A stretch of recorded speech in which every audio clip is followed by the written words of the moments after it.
नमस्कार, मैं स्वतंत्र जैन। आज फिर से मैं अपने विधिक परिचय चैनल पर उपस्थित हुआ हूँ और आज हम बात करने वाले हैं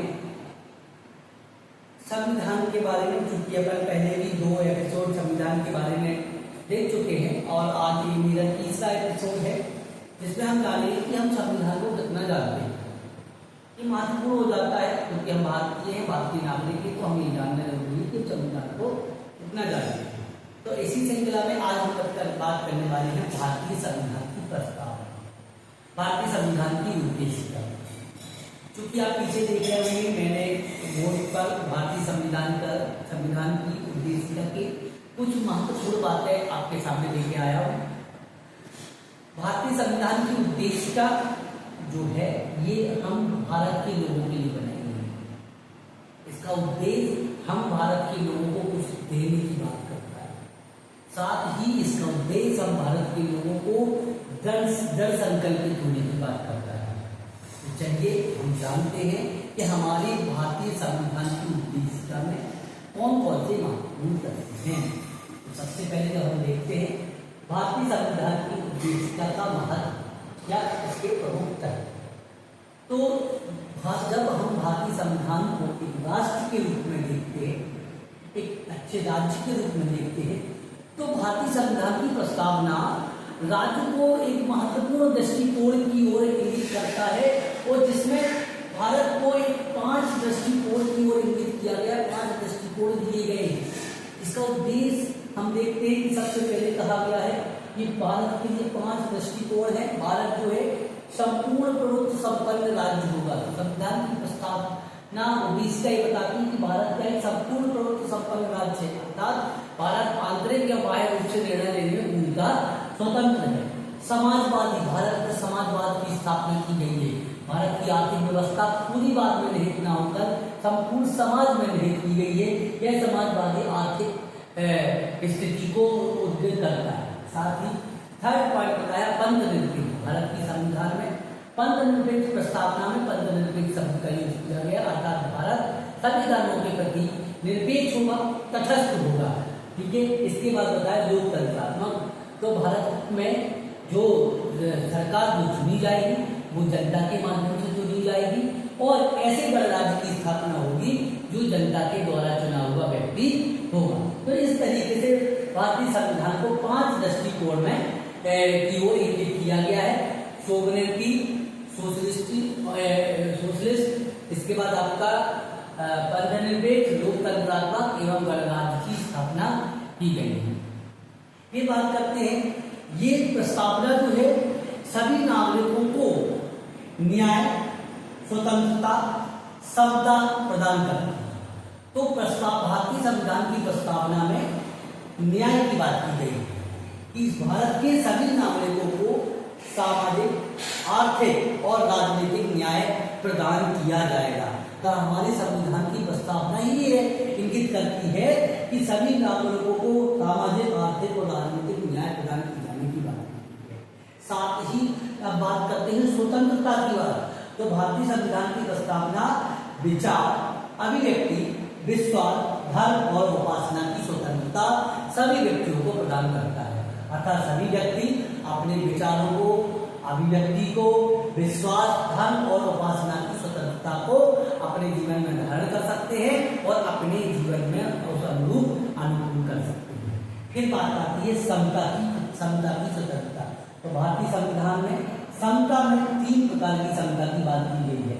प्रतिष्ठा, भारतीय समता में 2 प्रकार की समता की बात की गई है, प्रतिष्ठा और समान अवसर की समता, अर्थात सभी व्यक्ति को प्रतिष्ठा और अवसर की समानता प्रदान की जाएगी, अर्थात वो उनको प्रतिष्ठा भी होगी और साथ में अवसर की समानता भी प्रदान की जाएगी। तो भारतीय संविधान न्याय, स्वतंत्रता और समानता, समता की स्थापना भारतीय संविधान की प्रस्तावना में किया गया। इसके बाद भारत के प्रत्येक लोगों का आह्वान किया गया है। इसलिए आह्वान किया गया है कि भारत के प्रत्येक लोगों का ये दायित्व है कि प्रत्येक व्यक्ति की गरिमा को बनाए रखे, देश की एकता और अखंडता को अक्षुण्ण रखे, अर्थात एक प्रकार का आह्वान किया गया है कि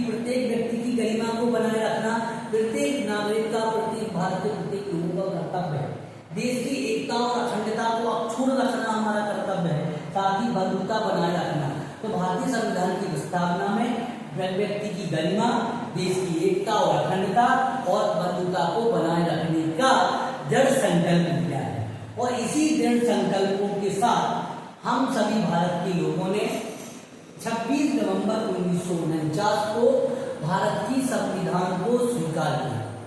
क्या कहा? हम सभी भारत के लोगों ने 26 नवंबर 1949 को संविधान को अंगीकृत किया, अधिनियमित किया, वो सबसे महत्वपूर्ण है आत्मार्पित किया। अर्थात भारत की प्रस्तावना लोगों के लिए एक प्रेरणा स्रोत है और इसको हमने आत्मा अर्पित करके अपना आत्मसमर्पण करके इसको अंगीकार किया, जिसका उद्देश्य है कि भारत के लोगों को ये सारी भारत के लोगों को इस तरीके की समस्त सुविधाएं उपलब्ध हो सके। अब बात करते हैं भारतीय संविधान की प्रस्तावना के संबंध में। प्रश्न आता है कि क्या भारतीय संविधान की प्रस्तावना संविधान का भाग है या नहीं है। दूसरा, क्या भारतीय संविधान में की प्रस्तावना में संशोधन किया जा सकता है या नहीं किया जा सकता है। तो इस दृष्टिकोण को भी हम आंसर की दृष्टि से देखें तो सबसे पहले बात करते हैं कि भारतीय संविधान की प्रस्तावना के बारे में अलग अलग केस लॉ में क्या क्या बातें आई और इसे प्रस्तावना को किस तरीके से देखा गया। तो सबसे पहले जब बात करते हैं कि बहुत महत्वपूर्ण केस आता है इमली पेरूवाली यूनियन ऑफ इंडिया 1960, जो कि जहां आप लोग जानते होंगे जहां इनरी शब्द यूज होता है उसका मतलब होता है इन रेफरेंस, अर्थात इस मामले में राष्ट्रपति के द्वारा सुप्रीम कोर्ट से सलाह मांगी जाती है तो उन केसों में इनरी का कॉन्सेप्ट आता है इन रेफरेंस के रूप में। तो इनरी पेरूवाली वर्सेस यूनियन ऑफ इंडिया 1960 में ये प्रश्न उत्पन्न हुआ कि संविधान की प्रस्तावना क्या है। इस केस में माननीय न्यायालय ने जो कहा, इस केस में कहा गया कि एक्चुअली संविधान की प्रस्तावना या संविधान की उद्देशिका संविधान के निर्माताओं को विचारों को जानने की कुंजी है। अर्थात संविधान की उद्देशिका इस बात को बताती है, इस तरीके से की है कि संविधान के निर्माताओं का संविधान निर्माण करने के समय उनके क्या विचार थे।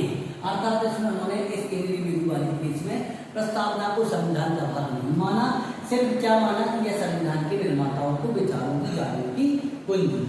इसके बाद अर्थात देश का संविधान का भाग नहीं है। फिर इसी के बाद फिर पुनः गोलकनाथ वर्सेस पंजाब राज्य का केस आया। गोलकनाथ वर्सेस पंजाब राज्य के केस में भी यही कहा गया कि प्रस्तावना है क्या।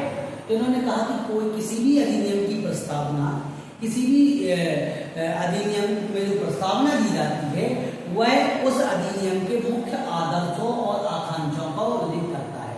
ये उसके मुख्य आदर्शों और आकांक्षाओं का उल्लेख करता है। अर्थात यहाँ इस अधिनियम में सिर्फ ये कहा गया कि संविधान की प्रस्तावना आदर्श बताती है कि जो संविधान बनाया जा रहा है उसका क्या आदर्श है, आकांक्षा है, उस संविधान में क्या क्या आकांक्षाएं अपेक्षाएं रखी गई है, उन अपेक्षाओं का उल्लेख करने की बात गोलकनाथ वर्सेस पंजाब राज्य के केस में कहा गया।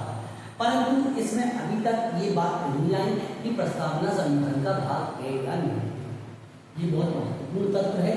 इसके लिए मैं आपको बता दूं एक बहुत महत्वपूर्ण केस आया केशवानंद भारती वर्सेस केरल राज्य 1973। क्या था? केशवानंद भारती वर्सेस केरल राज्य 1973। इस केस में ये शब्द जो है ये की उद्देशिका संविधान का भाग है या नहीं है। तो केशवानंद भारती वर्सेस केरल राज्य के मामले में कहा गया कि संविधान की उद्देशिका, संविधान की प्रस्तावना संविधान का भाग है, अर्थात उसमें संशोधन किया जा सकता है। अर्थात प्रस्तावना संविधान का भाग है। अब प्रस्तावना संविधान का भाग है तो उसमें अनुच्छेद 368 के अंतर्गत संशोधन किया जा सकता है। लेकिन जब संशोधन किया जा सकता है तो संशोधन करते समय क्या पूरी की पूरी प्रस्तावना में संशोधन किया जा सकता है। तो इस केस में सुप्रीम कोर्ट ने अपने जजमेंट में कहा कि यह संविधान की प्रस्तावना में आप संशोधन कर सकते हैं, परंतु ऐसा संशोधन जो है वो आधारभूत ढांचे के से संबंधित नहीं होना चाहिए। अर्थात ऐसा संशोधन ना हो जो संविधान के बेसिक स्ट्रक्चर के अगेंस्ट हो। अर्थात संविधान की प्रस्तावना में संशोधन किया जा सकता है लेकिन ऐसा संशोधन बेसिक स्ट्रक्चर से संबंधित ना हो। अब प्रश्न आता है कि क्या भारतीय संविधान की प्रस्तावना में अभी अमेंडमेंट हुआ है या इसके पहले कभी अमेंडमेंट हुआ है?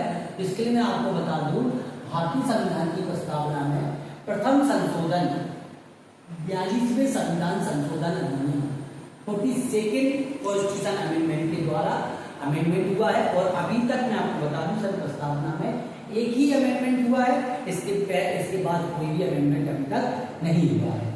तो इस अमेंडमेंट के द्वारा 3 वर्ग जोड़े गए, समाजवादी, पंथ निरपेक्ष और अखंडता।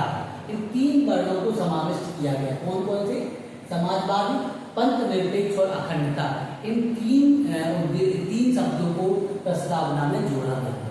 तो चूंकि आपने जान लिया, मैंने आपको संक्षेप में ही बता दिया कि भारतीय संविधान की प्रस्तावना क्या है। यदि हम बात करें संक्षेप में कि भारतीय संविधान की प्रस्तावना भारत को 5 दृष्टिकोण प्रदान करती है। भारत के सभी नागरिकों को न्याय, 3 प्रकार के न्याय, 5 प्रकार की आपकी स्वतंत्रता, 2 प्रकार की समता तथा प्रत्येक व्यक्ति को यह आह्वान करती है कि व्यक्ति की गरिमा, देश की एकता और अखंडता और बंधुता को बनाए रखते हुए आगे प्रस्तावना का पालन करें। तो इसलिए आज आपको मैंने बताया कि संविधान की प्रस्तावना भारतीय संविधान का भाग है और इसमें संशोधन किया जा सकता है। तो इसका अर्थ यह है कि संविधान की प्रस्तावना संविधान का ही अभिन्न अंग है। तो इसलिए इस अभिन्न अंग में को देखने से संविधान विद्ताओं की आकांक्षाओं का मालूम चलता है कि संविधान विद्ता किस उद्देश्य को लेकर संविधान का निर्माण कर रहे थे। तो इसी उद्देश्य को ध्यान में रखते हुए हम भी भारतीय संविधान की प्रस्तावना को जाने, समझें और दृढ़ संकल्पित हो कि हमारा जीवन भारतीय संविधान की प्रस्तावना के अनुसार चले। तो इसी तरीके से आप भारतीय संविधान से संबंधित समय समय पर जो है जानकारी चाहते हैं या किसी एक पर्टिकुलर टॉपिक पर जानकारी चाहते हैं तो ये हमारे YouTube चैनल विधिक साक्षरता पर जुड़े रहें और इससे जुड़ते हुए आप लाइक करें, सब्सक्राइब करें, जिससे आपको समय समय पर और इन्फॉर्मेशन मिलती रहे। साथ ही यदि आप किसी स्पेसिफिक टॉपिक पर कोई चर्चा की अपेक्षा रखते हैं या टॉपिक चाहते हैं तो उस पर भी आप कमेंट बॉक्स में कमेंट्स करें। इसके लिए बहुत बहुत धन्यवाद। आज के